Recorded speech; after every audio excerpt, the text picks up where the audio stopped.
অতিরিক্ত বর্ষার কারণে দীঘাতে বুড়ে গিয়েছে, দীঘা বুড়ে গিয়ে দীঘার পাড় অঞ্চলে মাছ ভর্তি হয়ে গেছে। এখানে কোনো নোনা মাছ পাওয়া যাবে না, অনলি ফর দেশি মাছ। এখানে আছে জাপানি পুঁটি, ছোট পুঁটি, তেলে পুঁটি, আরো 2-4 রকম পুঁটি আছে, তার নাম এই মুহূর্তে না জানার কারণে বলা হলো না। ও বাবা, এ তো কালারিং পুঁটি, সরল পুঁটি। এই দেখো, এই সব ছেলেরা মাছ ধরছে, এইসব সেক্রেটারি হিসেবে কাজ করছে। মেন হচ্ছে কে মেছুড়ে হই ওর মধ্যে ঢুকে গেছে, আসছে ও ইনসাইড আউটসাইড থেকে মাছ ধরে।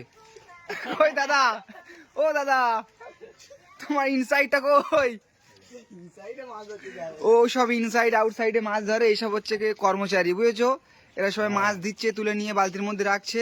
আর এই হচ্ছে দীঘার সমুদ্রের মালিক। ওই দেখো দাঁত কাটা কেমন কেলিয়ে দিল। সমুদ্রের মালিকের আব্বু এক্ষুনি মানা করে গেছে যে ওর মধ্যে নামিস না, পেনোরামাকে ঝেড়ে দেবে। পেনোরামাকে ওই ছাতাটা সরাও। পেনোরামা তোমাকে ঢুকতে মানা করলো, তোমার বড় চাস্তো ভাই ইনসাইড থেকে মাছ ধরে নিল, এই হিসেবে তোমার কোনো প্রতিবাদ আছে?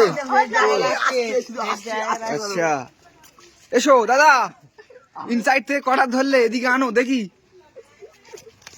দাদার ইনসাইড ব্যবসা। দাদা তোমার ইনসাইডের ব্যবসাটা চলছে তো?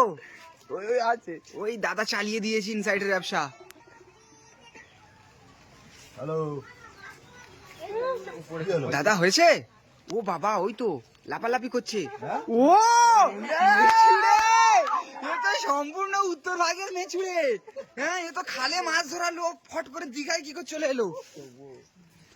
দেখি দেখি দেখি দেখি দেখি দেখি, বড় বড় ইলিশ গুলোকে ভিডিও করতে দাও, বড় বড় ইলিশ গুলোকে ক্যামেরা বন্দি করতে দাও। বাবা দেখলে তো, সোনালী কালারের ইলিশ, সব হয়ে গেছে ক্যামেরা বন্দি, কোনো অসুবিধা নেই।